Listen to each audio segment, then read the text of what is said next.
charter member of this club from Chicago, Illinois. Toastmaster since 2007, and as Lois just pointed out, your club's sergeant at arms. This meeting of online presenters has now begun. Guests, please note that in order to be a member of our club, you must be a current or former active member of Toastmasters International and have completed at least 6 speeches from either the traditional or Pathways programs, or you must have substantive relevant presentation experience that you demonstrate to us in a 3 to 5 minute speech delivered during one of our club meetings. All requests for membership are subject to board approval. If you have not already done so, please change your panel to ensure it shows your name and role if you have one. Right-click on the little square and select Rename to do so. We have members and oftentimes guests from many countries throughout the world. Thus, as a professional organization, we ask that you please be aware of language or word usage that may be considered offensive or otherwise sensitive due to cultural differences. Please note that we will be recording the meeting. Your video and audio contributions may be used for our club marketing purposes. Please mute your microphone when you are not speaking. Today's meeting is a special new member showcase event. Please welcome back for a few brief words our club president, distinguished Toastmaster, Lois Margolin. Thank you, Lou. I have to tell you, I have been excited about this particular meeting for at least 4 to 5 weeks. Ever since my Vice President of Education, John Quick, came up with this idea, I thought it was fabulous. As you know, Online Presenters is continuously growing, and we don't always get to hear our new members, and this is their opportunity to shine. So this is not about me. John Quick is going to take the way and explain all the rules, and you're going to hear how amazing our members are. I'm excited to introduce my Vice President of Education, distinguished Toastmaster, John Quick. Please give him a round of applause. Thank you, Madam President. Welcome, online presenters. This is our new member showcase. As Lois mentioned, when you come into a club like ours that has a lot of members and tends to plan in advance, a month or 2 for a schedule, it can be tough to get out there and get your first speech in as a new member. And we've had so many wonderful new members join us in the last couple months that we had to set up a special event for them. Today we have 6 different icebreakers scheduled. And our theme today, therefore, is the icebreaker speech. It's also our word of the day. Icebreaker, it can be a big ship, but for us, we're thinking of a different definition for the icebreaker, and that is an opening remark, action, or other activity that's designed to help relieve some tension and formality in the environment. Let me put that into the chat for us.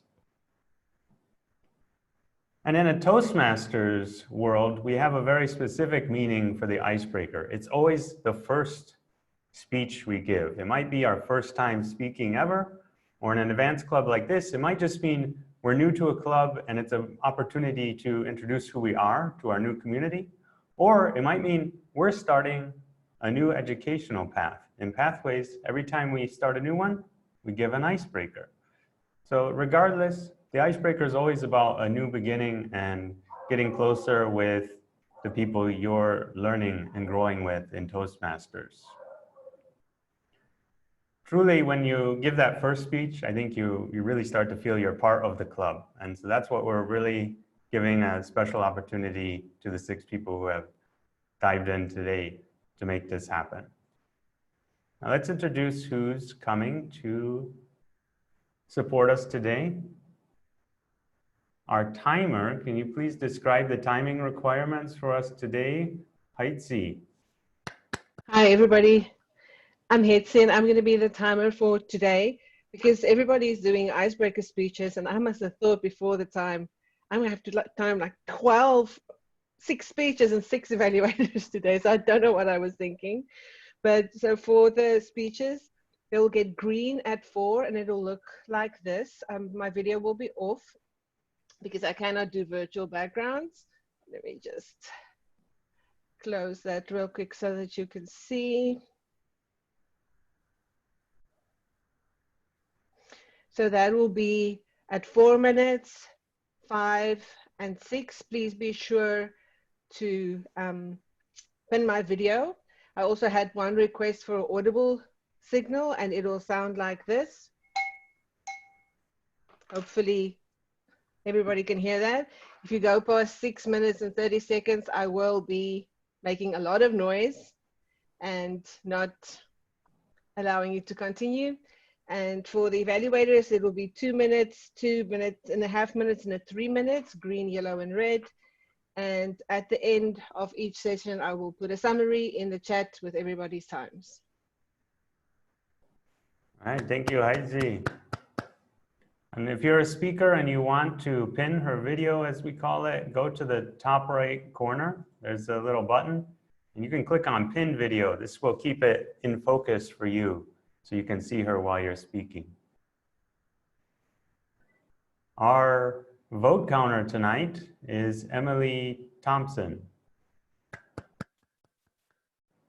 Thank you, Toastmaster John. Today I'm the vote counter. You'll be sending your votes to me for the best speaker after our 6 speakers have spoken. And again, you'll send the best evaluator vote to me after the 6 evaluators have spoken. Back to you, Toastmaster John. Thank you, Emily. And everyone, remember to do that by private message by clicking on her name in the chat. By the way, I'll mention both our timer and vote counter are also new members who were able to get on the schedule early and get their speeches in. And it's wonderful to see them taking other support roles now too. Lastly, our evaluators, which will come up later, are a lot of our veteran members. And so we're very proud of them to have their help and support for the new members today. Let's get started with our meeting. Again, these are all 6 icebreaker speeches. They're all 4 to 6 minutes long. Our first speaker today is Birgit Starmans. She's working in the engaging humor path, and her icebreaker is titled Life Imitates Art. Life Imitates Art. Let's welcome Birgit Starmans. Thank you, Mr. Toastmaster. Does life imitate art, or does art imitate life? This is something I've been thinking about through my lifelong journey through dance. I first started dancing at the age of 7. And it's easy to say, well, I started dancing. My mother put me in dance lessons. And I'm convinced that she did that because I just had too much energy around the house. I'm totally convinced. We were coming in from Germany. We had about 3 physical education classes per week, and we went down to just 1. So I think I was probably driving her nuts. And it was initially tap and ballet. And the way that they actually taught this, it was actually tap and gymnastics. Now at 7, you don't know that ballet does not involve forward rolls and backward rolls. You just don't know that. But it's one thing that it really taught me to start moving to music and keeping time with the music. Because we've all seen little kids and they just all sway around to the music and they're not necessarily rhythmical. But the nice thing is about starting to practice being rhythmical to music, I still hadn't lost that whole sense of freedom of movement. And it's something that I continued all the way through high school, college, and to this day. So that first introduction, and happily I was able to experiment with different kinds of dance. I obviously cut out the ballet class. My mother said, "Do you want to do it again?" I said, "Yeah, sure, but not ballet." So we did tap and jazz, and that's what I grew up with. So it taught me the freedom of movement. As I went along to high school, a lot of kids dropped out of dance to do other things. I actually dropped out of cheerleading to do more dance. And I was first confronted with an audition situation. We had to do a performance for a Miss Virginia pageant, and we were the entertainment. So we did the opening act and the last act, and we had to audition for it because there wasn't enough room for everybody on the stage. So instead of everybody, quote unquote, getting an award and being able to participate, we had to audition. We also had to audition to be in that front row. And it taught me a lot about a competitive situation and how to be in a competitive situation, yet still be potentially in class with people that did not get selected to be in the show. So I think competition always can bring out the best or the worst in people. But this was a case where I got into the show, and it was amazing because I got a lot of close-ups because I made the front row. And it's amazing to see that there were a lot of whispers about girls who thought that they should have been in the front row. And I learned a lot about having to deal with that. You know, you can confront it, you cannot confront it. I pulled one or two girls aside, but other than that, I just let it go. So that was very educational, and luckily fairly early in life, in high school. And that set me up for an audition for a theme park, Busch Gardens. So there's a Busch Gardens in Southern Virginia, Busch Gardens, the old country, and they knew that I have a German background. So they put me in a German show. I auditioned with tap, they put me in a German show. I ended up doing polkas around a round stage. And the way that this worked was the musicians would walk in, they'd start out with alphones, the musicians would walk in, we'd follow them, and the stage was round. And the musicians would get onto the stage, and the stage would actually float up into the air on hydraulics. And the dancers would go up and dance underneath. And as a round stage, we did almost everything in circles. And the Fest House Theater had the capacity for about 2,000 people. So we were always the largest show in the park. Plus, we were the only ones that served alcohol at that time. So we always had a full house. You know, it was a place to go for park attendees to get out of the rain, to have some beer, to have a family-friendly show. And I learned how to speak in front of audiences of 2,000. And I learned how to think on my feet. And what are you gonna say after somebody messed up the maypole? He was flirting with somebody in the audience, went the wrong way on the winding and unwinding, and we ended up with what we called a tumor at the side of the maypole. Great. And then I was the next one that had to speak, and then we were all laughing. So take a breath, go ahead and do it, think on your feet, and do some kind of improv about, I can't say how beautiful that pattern was. I have to say something else. So even though this show was scripted, it was kind of giving me permission to say something else. So it definitely taught me how to think on my feet. As I got out of college, I didn't want to give up dancing. So as a consultant, I visited a lot of different cities. And guess what? I always had tap and jazz shoes as part of my luggage. And that helped me to become more flexible and get more used to other teacher styles. So instead of doing the kind of Broadway style tap, I learned all about what jazz tap really means. You know, getting more down into the ground, not doing the whole, okay, I'm on Broadway. So it taught me how to deal with different instructors and how to take different types of instruction and put it all together. But the biggest part of learning for me is now doing ballroom. And you can see behind me, my new virtual background.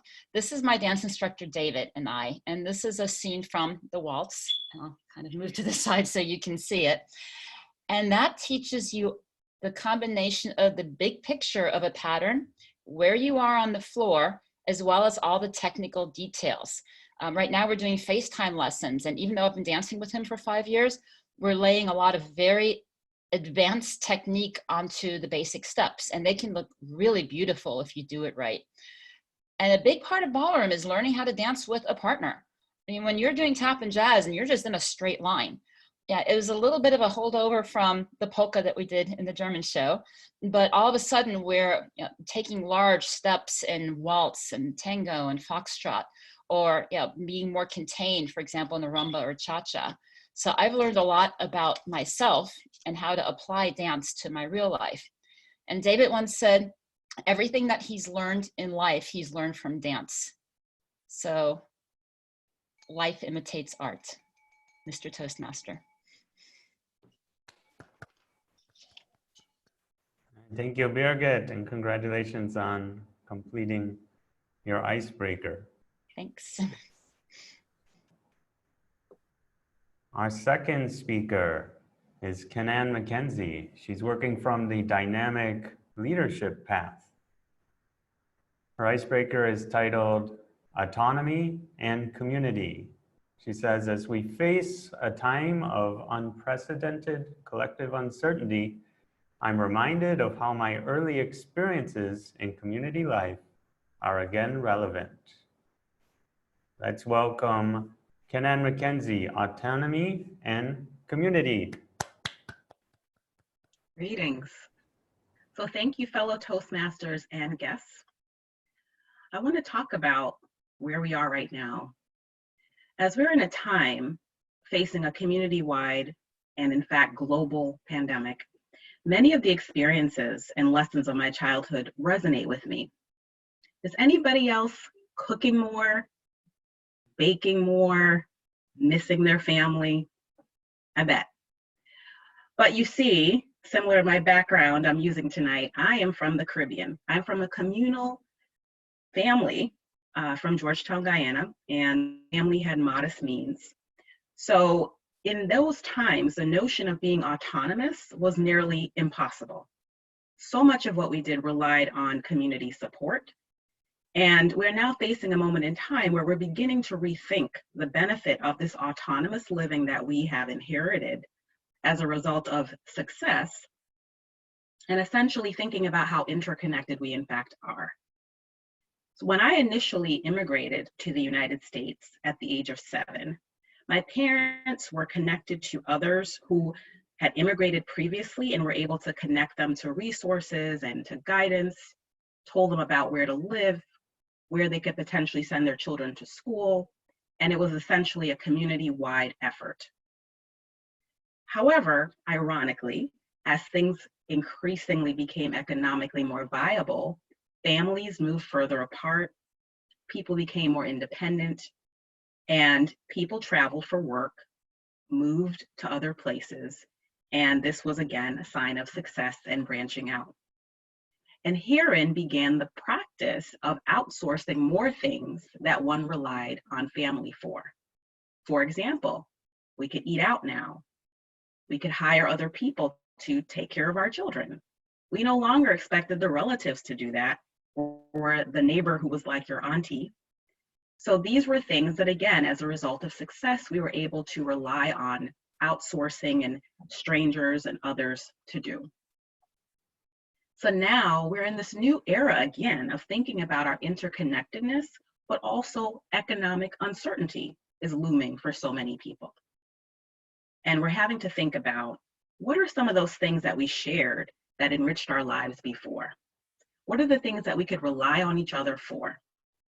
I remember how stabilizing it felt as a young person to have my daily meals with my cousins, who I thought of as just family. I didn't even understand the concept of extended family. It was just my family. We lived with my grandmother, and our mothers were overseas working, and so we essentially lived together, and our parents traveled back and forth, and we were each other's family. That's just simply how it was. So we spent time with our extended family, as we would call it here in this country, when the adults had to work and do other things. Now I know that families are struggling as they think about what happens when the daycare closes, what happens as schools close, and knowing that we are now literally living alone and depending on only ourselves, and realizing how tremendously limiting that is. And we are certainly more thankful than ever for our virtual communities like this one. So I'm wondering, and maybe you are too, will we return to a time where we are less autonomous and having to think about how the community can help and support each other? These are the questions that I'm pondering, and it extends even to my professional life, where I am in higher education. I've worked in higher education for quite some time, and even prior to that, in the K-12 system in the United States. I can't tell you how much we miss our teachers right now, even though maybe there's a virtual community of educational support. I'm hoping that within this new framework and this new paradigm that we're experiencing, that we're going to be able to highlight the benefits of community collaboration, and to really think about whether we're really teaching our students the value of that as much as we can.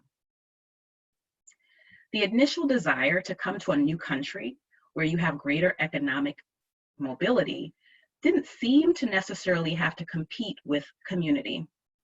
But as we learned over time, some of those things are happenstance and we have to broaden our reach and spread out. But now I think we are really wondering about whether it's more important to teach about these solitary pursuits for our own rewards, as we do to often many educational settings, whether it's in higher ed or in K-12, and really thinking about how our work can help us to appreciate and to teach students and young people that there is in fact value in thinking about the greater good.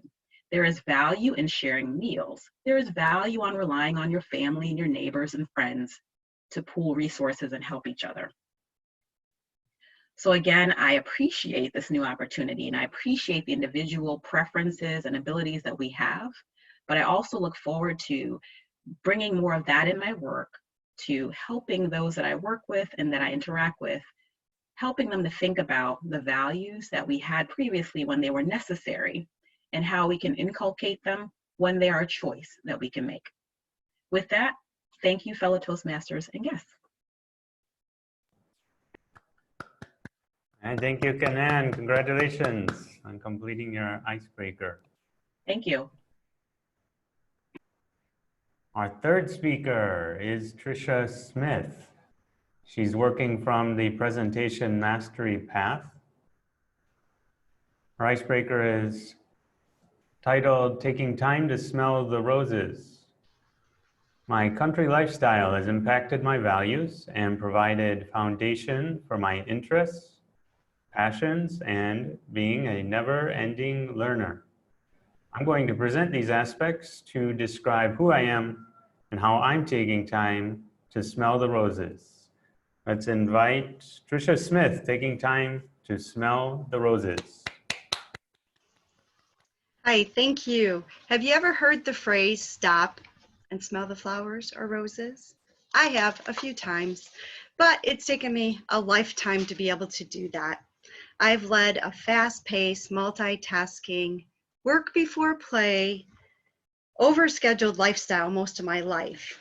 But with these days, with COVID and beyond and prior, I'm learning to stop and smell the roses, rest and relax, and just breathe. Focusing on what I'm grateful for, keeping my mind off myself, and learning to help others more. Greetings, fellow Toastmasters, guests, and visitors. My name's Tricia Smith. I'm from Northern Illinois. I've been a member of Online Presenters since November 2019. I have over 30 years of work experience. Yep, over 30 years in 3 careers, dental, medical, and education. I'm an online teacher with medical career programs, and I'm a health coach. I have a sideline all natural care pantry gift basket business, and I'm a country girl at heart. Why did I join Toastmasters? Because I like to travel. This is like virtual travel. I get to meet people from all over the world. It's been a joy. There's people professionally, and it's been a wonderful experience for me. I want to learn, have fun, enjoy myself. I want to learn about green screens and having those wonderful backgrounds that I'm seeing, technology, learning to blog and podcast and make better webinars and be a better storyteller. So let me tell you a little bit about myself, my journey. Like I said, I'm from Illinois. I was born in Ohio. I grew up in the country on a farm. So I love gardening and flowers and butterflies and nature and animals. I have lots of interests. I like writing and photography. I learned to work hard, and that was a struggle for me to overcome. In Illinois, I went to high school, I went to vocational school and learned the dental field. I worked in the dental field while I went to college. I went to school in Arizona, Northern Arizona University, yay joy. I started as an art major because my mom was an artist and I wanted to continue her legacy, and changed to business, earned a bachelor's in business administration and finance, but went back to the dental field and worked on the business side, transitioned to the medical field, became a professional medical coder, did that for years, working remotely on a buyout during good old 9/11, lots of experience with that. I went back to school in Chicago and earned a master's in teaching and education, became a public school teacher, taught middle school and junior high, math, science, social studies, PE, and was a track coach, which I really loved. It allowed me to also work as an adjunct in the medical career profession on site, but now I work online. That was 2002, and since 2005, I've been online. So hard work was my story. And after 21 years of marriage and 2 children, I became a single provider. So I was doing the 2 job things for quite a while. But my passion continues to be helping other people. I like helping others as a teacher. I get to do it professionally. And as a health coach, I get to do it and help others by teaching them about nutrition, lifestyle, exercise, natural health care, and environmental living. And I'm an example of that. With my online all natural care pantry gift basket business, I get to make aromatherapy and essential oil products to add to my gift baskets. So something I'm proud of, and this time with everything going on, it's really important that people stay healthy. So I am diversified, I'm resilient, I'm adaptable, I'm marketable, and I'm a never-ending learner, most of all. I've been involved with my community in several ways. My church since 1992, lots of mission trips. So I like to travel. That's been a lot of my travel. I'm a lioness. I'm a member of a professional organization called the American Academy of Professional Coders, and now a Toastmasters, and I love this experience. So basically throughout my life, I've spent a lot of time working harder, not smarter, focusing on achievements and making progress. Trying to be a good example with that. But over the last 5 years, I've really halted because my achievements were digging into my sleep. Don't do that. Sleep is important. It's healthy and it's healing. So even though I had a lot of good nutrition and exercise and other areas of my lifestyle that were good, my sleep was not. So nowadays I'm getting at least 8 hours. That's important. So I'm stopping to rest, relax, and reflect more, and stop and smell the roses and the flowers, and helping others along the way, sharing my knowledge and wisdom and experience. Thank you. Back to you. That's who I am. Thank you, Tricia. Congratulations on your icebreaker.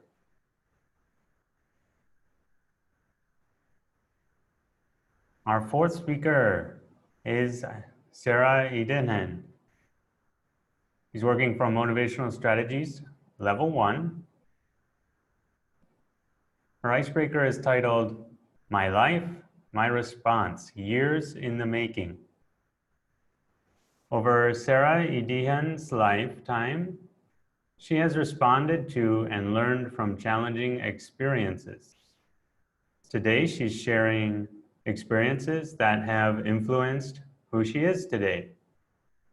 Help me welcome Sara with her speech titled, My Life, My Response, Years in the Making.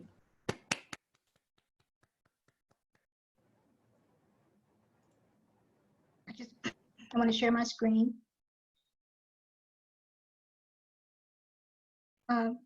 It says host disabled participant screen sharing. Hold on a minute, we'll give you, right, Sara? Hold on.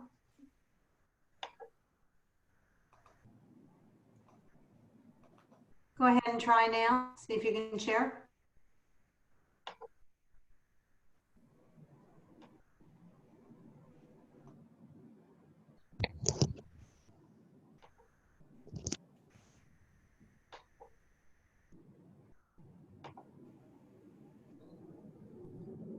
Good afternoon, Mr. Toastmaster, fellow Toastmasters, and friends and guests. Have you ever really looked at your life? I mean, really looked at it? Where you are, how you got here, where you've been, how you felt, what you believed, or what makes it really matter anyway? I did. I'm a visual person, so for me, to clearly see the answers to those questions, I drew out my life, the events, the successes, and so on. Drawing out my life allowed me to identify certain themes: death and loss, disruption, and even novelty.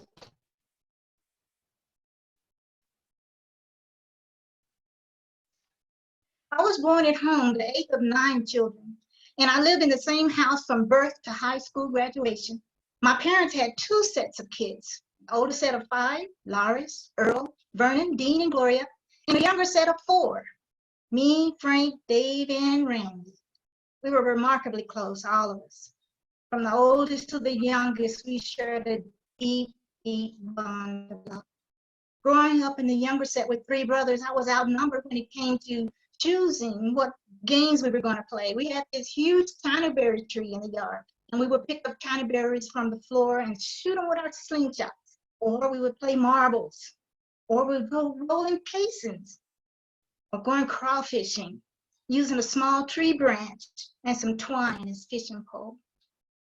Every now and then I could get my brother Dave to play dress up with me, and we would put on my mother's hats or shoes, and we would play church. Now, if Dave heard me tell you that, I'm sure he would give me a quick pop on the head.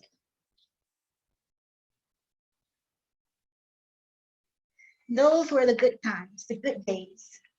I had a stable home, loving siblings. My parents had been married over 53 years when my mom died. Maybe that's why I never thought that I would ever be divorced or a single parent. My family has passed on now. Just me and Frank remain. But when I ask how I feel about family, I say family rocks. In fact, it's the bedrock of our lives. My life is a mixture of death and loss and disruption and novelty. Death has permeated my family. It's just me and Frank. No parents, no grandparents, no aunts, no uncles. But we have cousins, and we have children, and we have grandchildren, and we have nieces and nephews, and that's awesome. I see divorce as a disruption that goes deeper than just a change. It's an intrusion on who you thought you were, what you thought you had, what you thought you knew, who you thought you knew. Likewise, starting over is a disruption because it's the construction site upon which you build new awareness, new perspective, new attitudes from the pieces of the old. I found that single parenting and marrying are novels, new territory where I learned to build foundations for my children, and I learned to trust again for myself. This led to growth and extending myself to services and others through volunteering and community projects.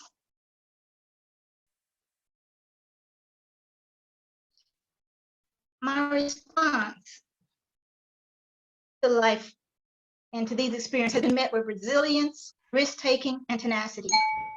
The resilience that buoys you up and keep you strong when you feel like giving up. Now, I don't consider myself a real risk taker, but something I found that I'm really ready and able to take a risk for the betterment of my life or the betterment of my family. When I first began flying for my work, I was so afraid. The day before the flight, my stomach would tie up in knots and I would lose my appetite. So finally, I told myself, self, when you are afraid to die, you ultimately become afraid to live. And the life you could have had will go unlived. Another time when facing a big decision, the kids are gone off to college, and I was deciding whether to go from this state to another. There was a lot of pros and a lot of cons, and I told myself, self, when faced with the unknown, the focused and committed person will proceed in the direction of the anticipated outcome. And that is what I've used many times when facing decisions. My resilience, my risk-taking is backed up with tenacity. Now, my son gave me this definition, what is really a quote from Dr. Rosemary McCallum. And it says, tenacity is the quiet strength that brings passion to our purpose. Like the purpose of being a single parent. Get passion with that. The purpose of starting over, the passion with that. Which brings me the future forward. Here I am with my husband of 20 years, Charles. I have my kids and my grandkids, the future generations of my family. So what is my suggestion to anyone responding to their life situations? Well, I would say extract the good from the bad and use the bad to accentuate the good. Mr. Toastmaster.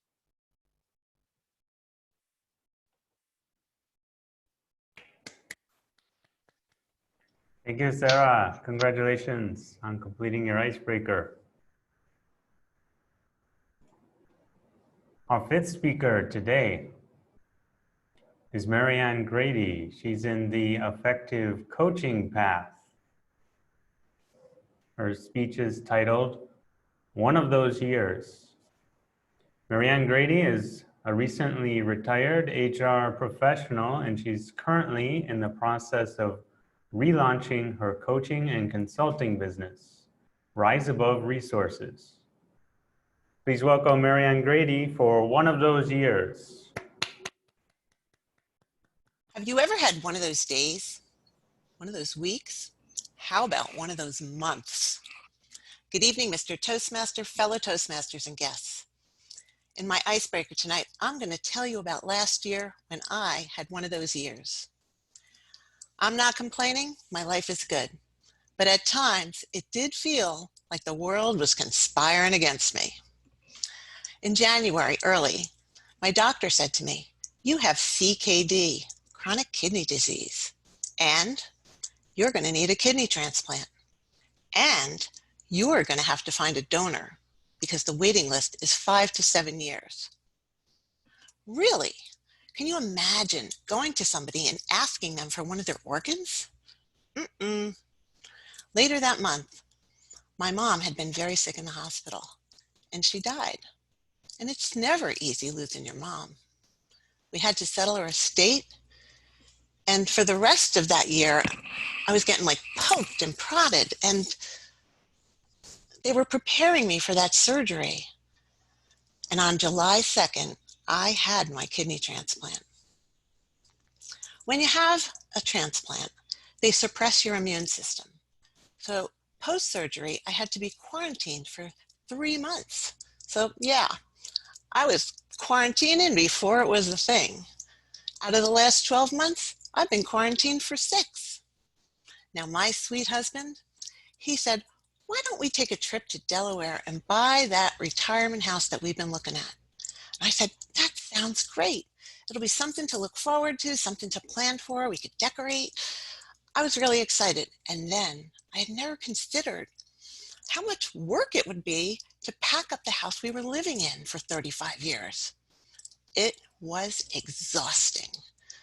And the final thing that changed for me last year was that I retired from a job that I absolutely loved going to for 21 years. I was lost. My life was upside down. I'm a resilient person. I like to think of myself as Tigger. Woohoo! I bounce back when things go wrong. But when you're having one of those years, it can be difficult. Now in these COVID times, I'm starting to feel those heaviness again. And I started thinking, how did I get through last year? I remember reading a book called The Gift of Faith. And this book pushed me to look for the gifts in difficult situations. I tried doing this, and I found it to be a really good philosophy for me. For instance, when I got the CKD diagnosis, I started thinking, well, now I should watch my diet and focus on my health.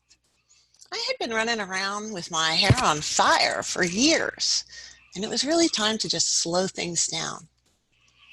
Excuse me.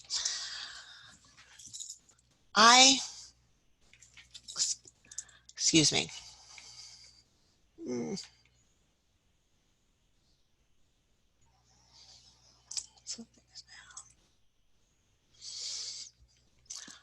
I also started a gratitude log. And when I wrote about my mom, I started to think about how afraid she was in the hospital and how much pain she was in. And I thought maybe it was the right thing at the right time. And it was surely a good thing that she was able to make the decision to go on hospice herself. And finally, related to the kidney transplant, I started a blog. This served as both to journal my experience and to keep me in touch with the outside world. And bigger things in that vein were that I had not just one donor, but 2 viable donors. I never had to go on dialysis, and thanks to my son, my donor, I had a very healthy kidney right now. Now, my list is very long, but if your situation is more dire, maybe you need to think about things differently. Start smaller. Do you have a roof over your head? Do you have food to eat? We all have something to be grateful for.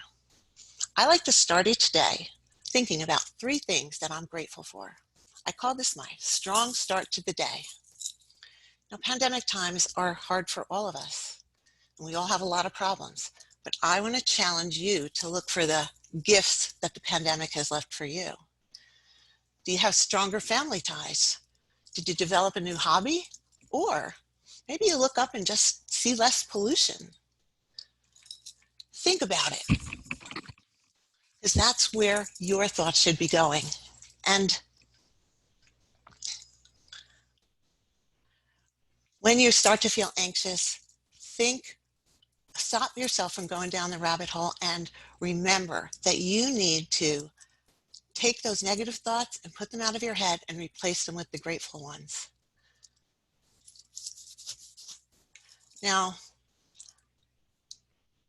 it takes practice to do that, but if you do develop this trait, it'll improve your life, because I have a feeling we're all having one of those years this year.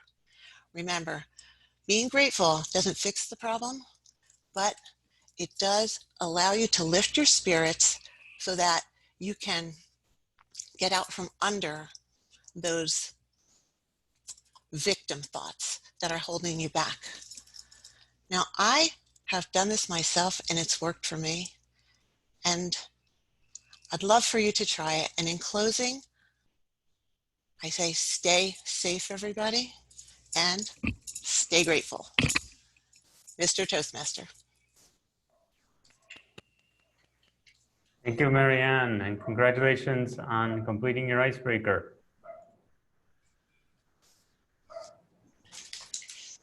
Our 6th speaker is Roxanne Koshien. From the Visionary Communication Path, her icebreaker is titled My Why. In her prospective member speech, Roxanne told us what brought her to the Toastmasters program and the growth exchange that she sees coming.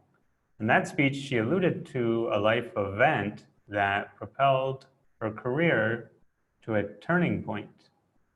In this speech, she will share the story behind her passion for what she does. This is her why story. Let's welcome Roxanne.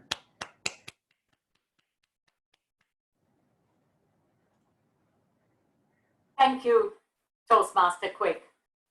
You had said earlier that today's theme is icebreakers, and I've heard 5 other speeches before mine. Birgit talked about her passion for dancing, and Kenan shared about her passion for community. Tricia spoke about her passion as an educator. And then Sara talked about resiliency after loss, as did Maryanne about resiliency. And I think that is actually our common theme for today. I am a financial advisor specializing in Proverbs 31 women, and I am also passionate about what I do. However, it took me decades for me to discover what really excites me, and even decades more to discover my sense of purpose. My journey to these 2 discoveries start with my upbringing.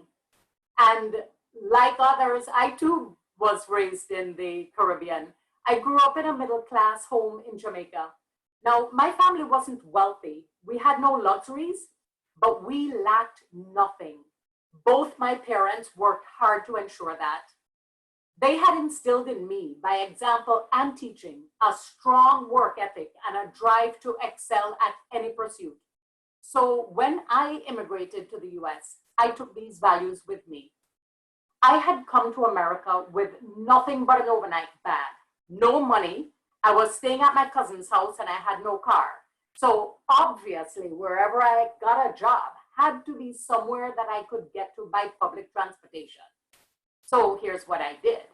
I put on a suit, and I got on a bus.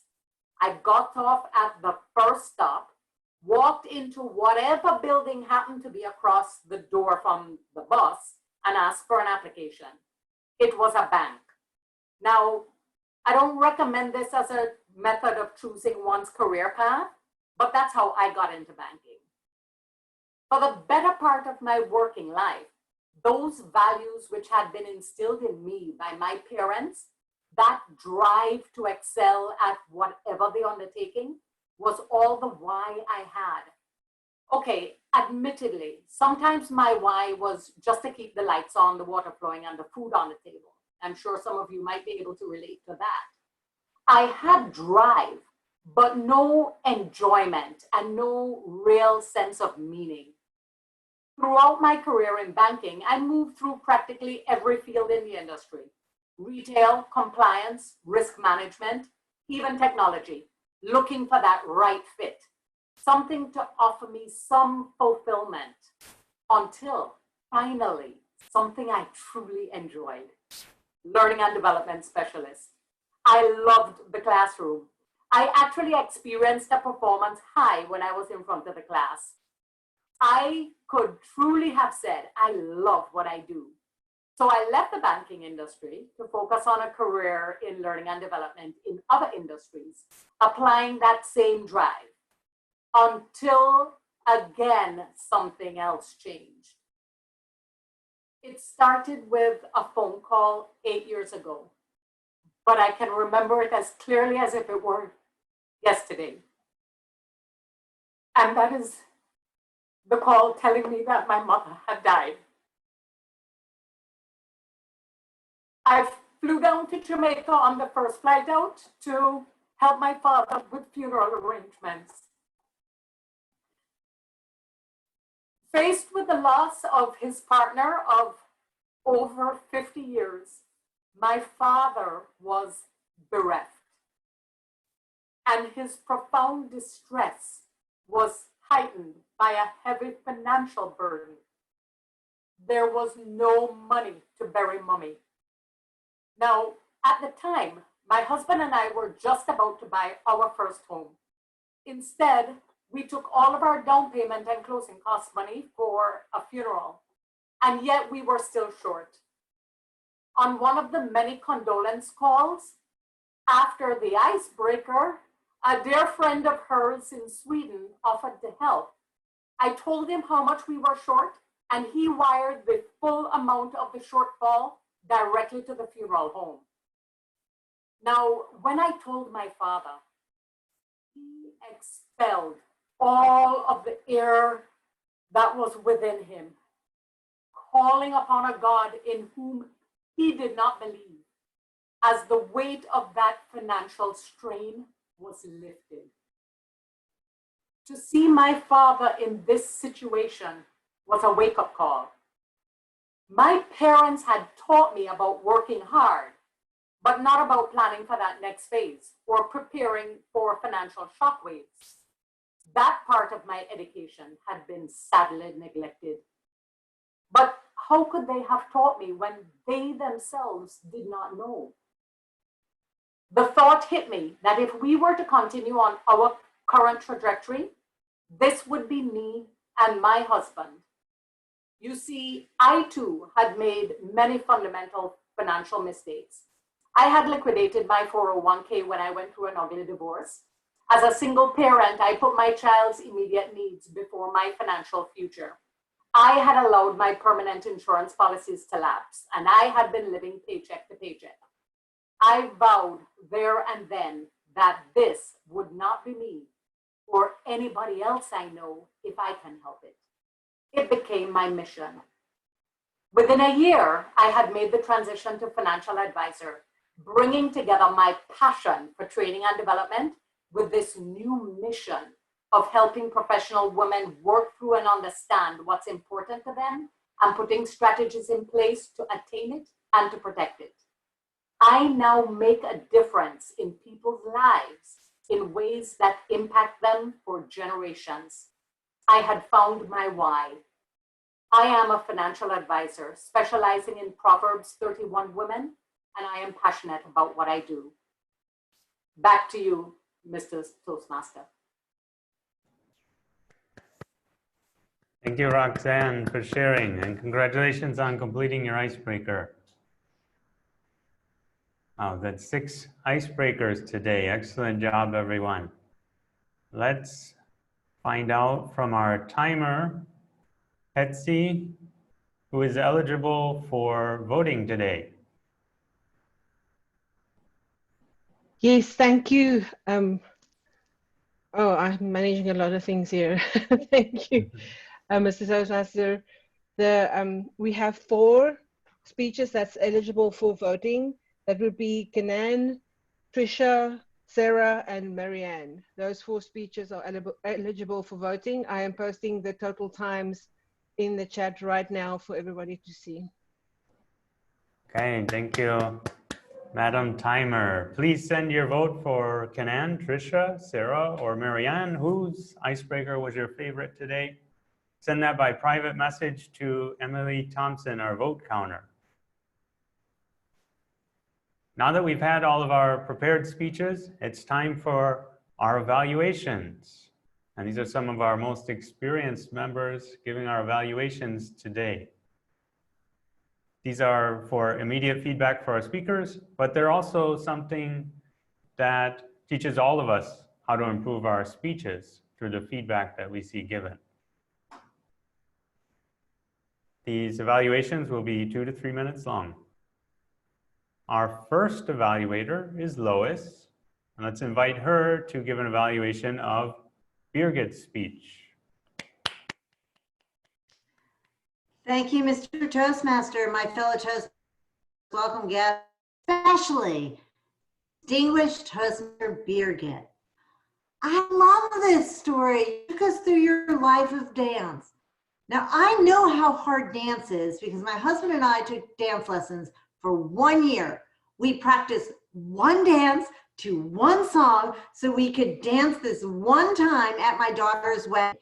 And you had an entire life of this. And I'm thinking, oh my gosh, I know what I went through in just 1 year and how much I did not accomplish. But you went through tap, gymnastic dance, polka, and then you finished it with the waltz and how you would stand during that. And it was magnificent to watch.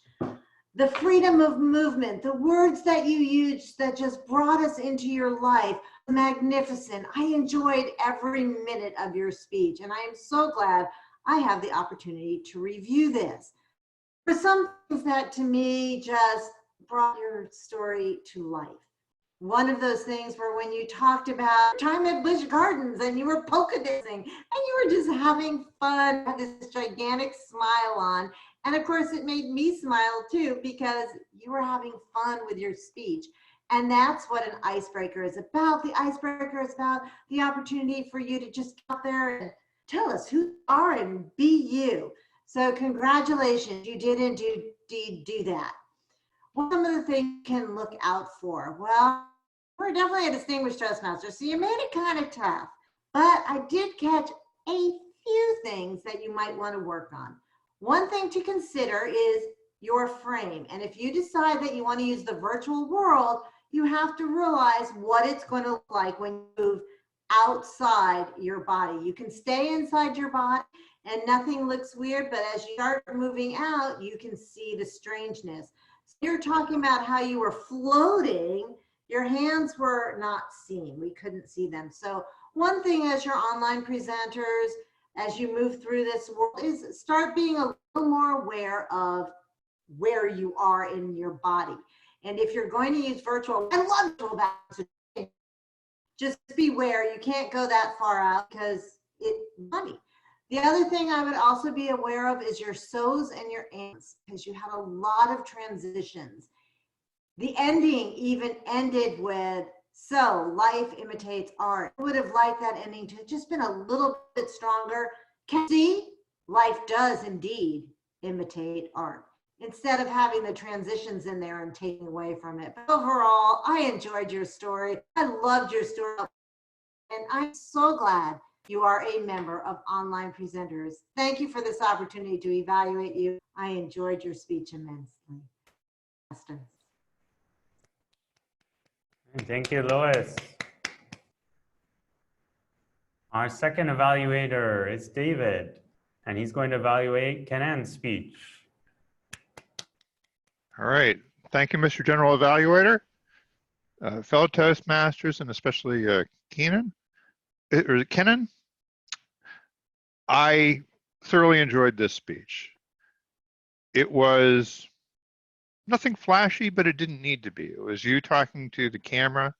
It was you telling your story in a very personal and direct way. And like many of the people tonight, you are telling your personal story in this context of the current situation that we're going to, and relating aspects of that to your life. But I thought you did it very beautifully. And I think I found you on LinkedIn, so I apologize for double tasking, but and the word community appears at least a half dozen times on your profile. If I found the right person, I think I did. So this is not a new concept or a new focus for you. And I really appreciated that. Some of the themes that you brought out tonight reminded me of a book from the early 70s called Small is Beautiful, something about economics as if people matter, that talked about the trade-offs of the modern world, of the economy and the technology and the mobility leading people to be more scattered and leading communities to be less cohesive.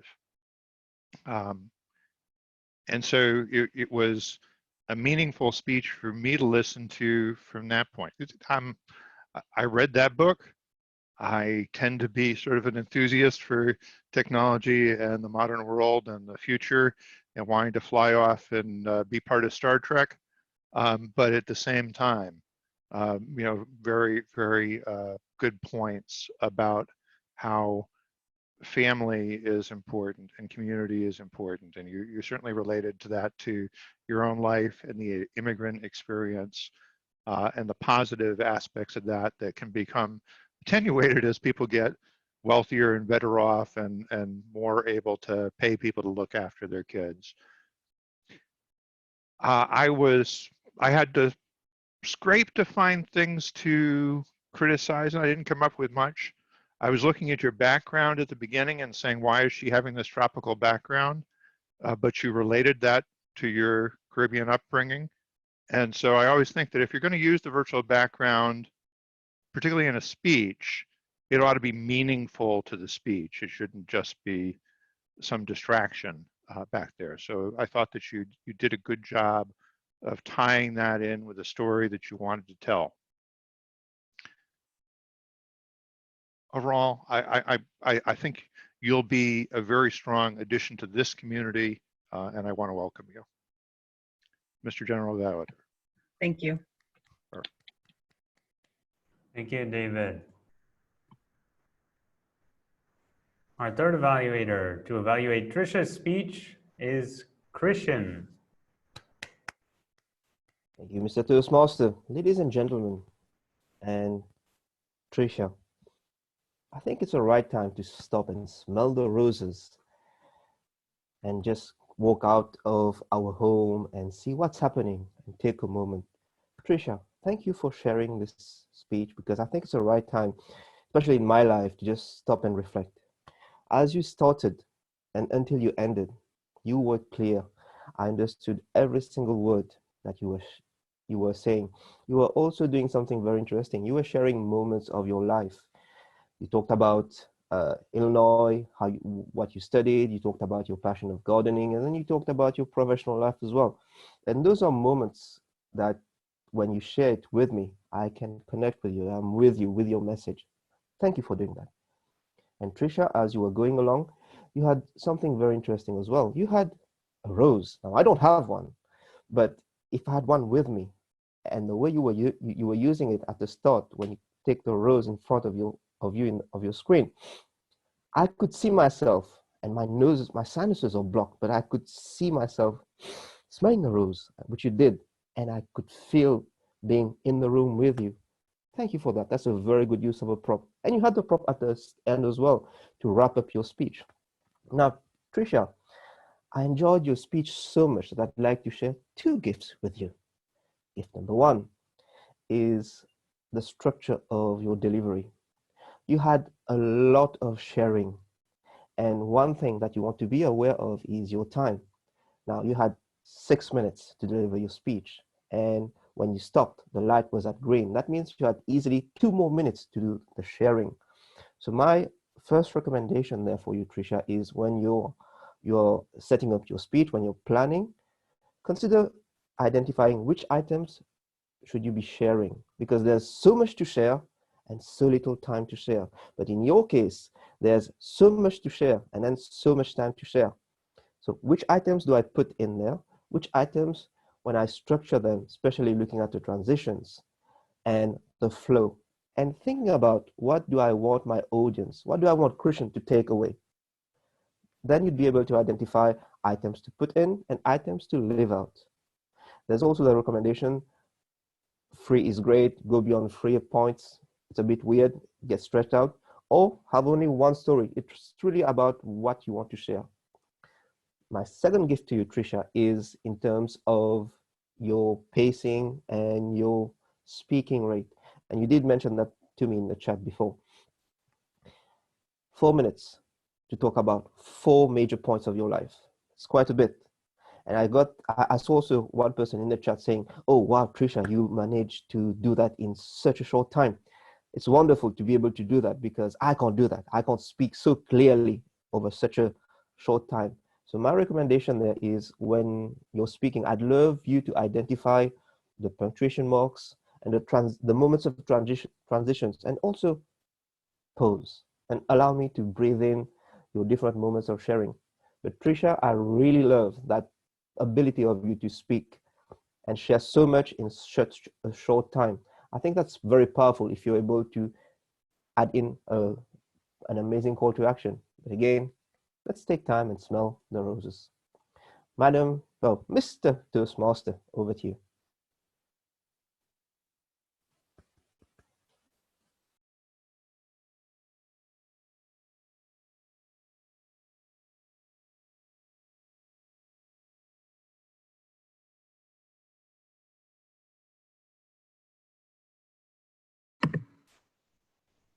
Is somebody muted? Did we lose John? I believe we've lost John. Yeah, because of the storm. He was having trouble. He did say he was having trouble. Yeah. All right, let's keep going then. Fabulous evaluation, Christian. Thank you so much. And to evaluate Sara, please welcome Toastmaster Antoinette. Good evening to my fellow Toastmasters. It's such a privilege to evaluate Sara, primarily because she's doing motivational strategies. And that was my first path in doing this club. I also like to evaluate icebreakers, because icebreakers usually tell you something about the person. We have different aspects of our lives, maybe our educational aspect or financial aspect, and even our personal lives. So I'm happy to really truly evaluate Sara. But also the icebreakers give you an opportunity to know about not only yourself, but to get to know others.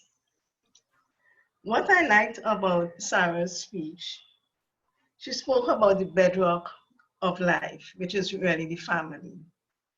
She even talked about tenacity, and just imagine who taught her about tenacity, her son, which is somewhat unusual. I also like the PowerPoint presentation that she gave.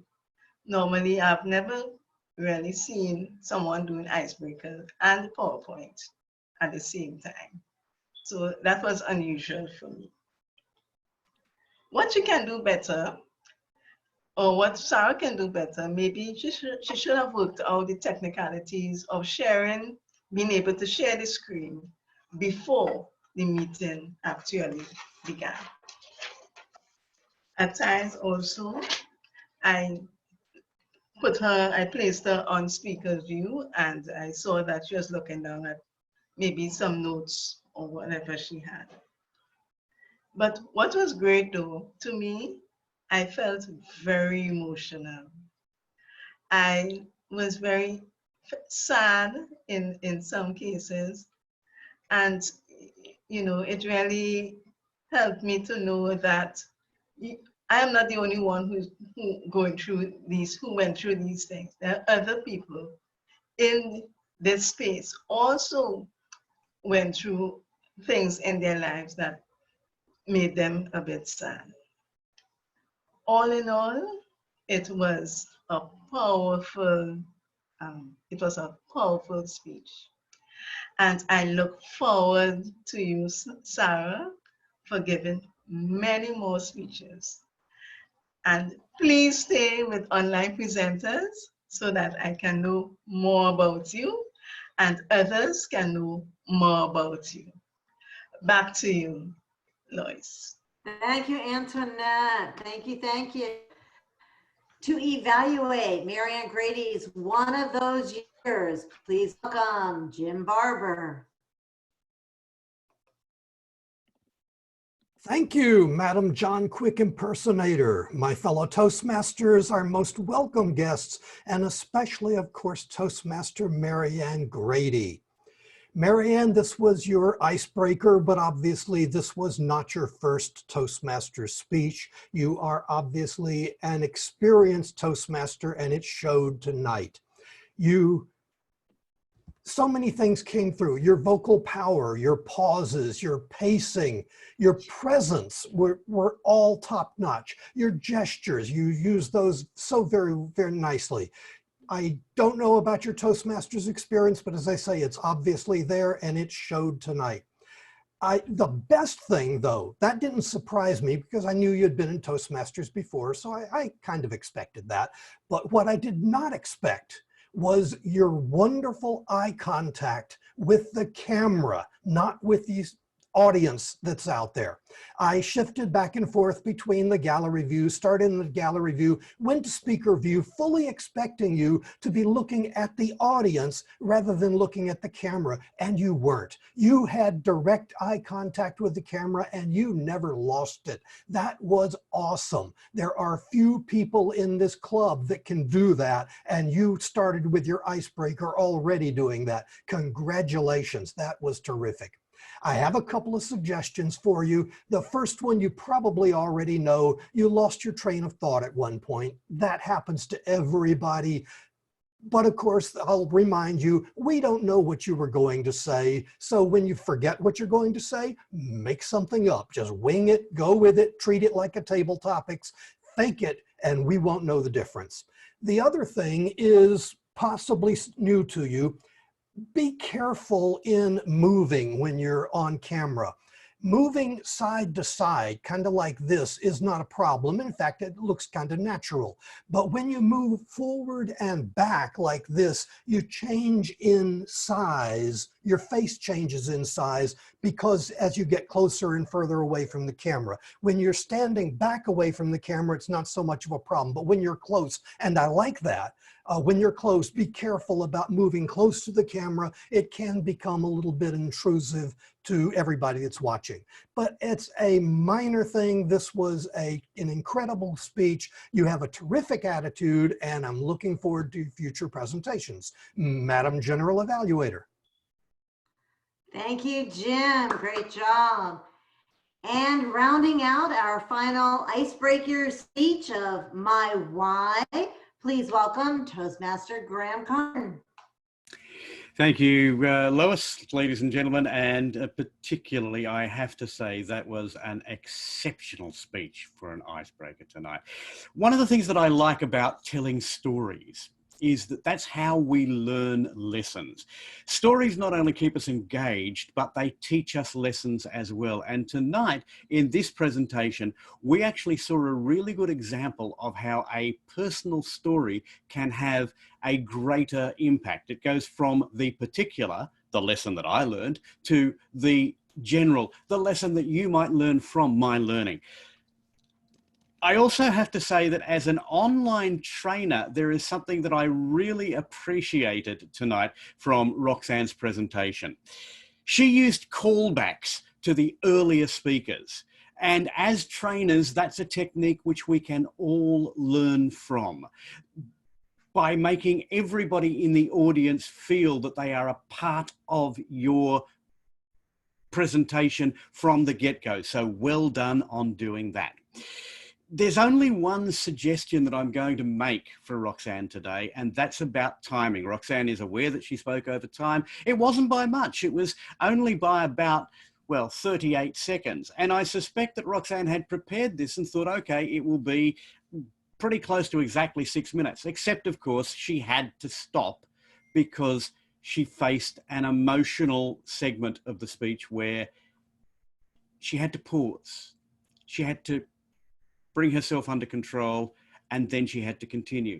The suggestion that I would make, if you know that you've got a part of a presentation that's going to be emotional, if you know that there is a risk that you are going to have to stop, if you're going to have to center yourself and then move on, build in some extra flexibility in there. We heard Christian earlier talking about how there was extra time available for a speaker. When you're going to be giving a speech that has an emotional component, take some time out. Doesn't matter if you go a little early, but it does matter if you go a little long. In fact, I looked up at, and there's a group called Throughline who teach public speaking, and they gave some specific advice on how to deal with those emotional triggers. Ask yourself whether it's okay to be emotional, and in this case, it obviously was. Take a moment, which is exactly what you did, then depersonalize and detach and turn this into a story that is about the general rather than the particular. You did all of those really well. So I'm not saying don't get emotional, but just be aware that that will add some extra time that you're going to have to deal with. For me, I have to say the highlight of the speech today from Roxanne was, even though we're talking tragic story here in the middle, there was humor sprinkled all the way out, and we thoroughly enjoyed, well, at least I personally, and I suspect everybody else here, thoroughly enjoyed being carried along with your story. A little extra time for the call to action at the end, but I love this presentation, and I know that it's trite to say I look forward to your next speech, but I genuinely do look forward to see future speeches from you and learning lessons from you as well. Well done, Roxanne. Thank you, Graham. Toastmaster Hetzi, can you tell us, did everybody qualify? Madam General Evaluator, 5 of our 6 evaluators qualified. So we are voting for Lois, David, Antoinette, Jim, and Graham. Again, that's Lois, David, Antoinette, Jim, and Graham, and I will post all the times in the chat right now. Thank you, ma'am. So I'm going to ask you to please send your votes to Emily. Not to put her on the spot, I am going to talk a little bit about next week because we only have 2 minutes. But first, I want to say thank you to each one of our icebreakers for stepping up. Give them a huge round of applause because one of you was inspiring in your own way. They were amazing stories and so heartfelt. And I think everybody in the club really appreciated that. So thank you. Thank you to John Quick for coming up with this idea. As soon as he said it, I was like, I'm on board. Pick a date and let's just do it. Thank you. Thank you. Thank you, John. And since we do have a number of new members again, I expect that we will be seeing these kind of ventures over time. So for next week, we have 3 speakers. We have Hetzi, Diane Rubino, and Carol Prahinsky. We have 3 evaluators, Brian David Crawford and Richard Durling. I do need a vote counter, and I do need a Toastmaster of the day. Do I have any volunteers for either of those roles? I'll do vote. Okay. Vote counter, Bridget Bierget, okay. And how about a Toastmaster of the day? Tiger, you got it. Emily, do I need to stall and tap dance a little bit longer, or you're good? You're muted, darling. Please keep tap dancing. Keep tap dancing. Okay, well, I am also very excited to tell you that June 1st is going to be something very special. Is David Carr on this call? He is. David, could you please tell us about June 1st?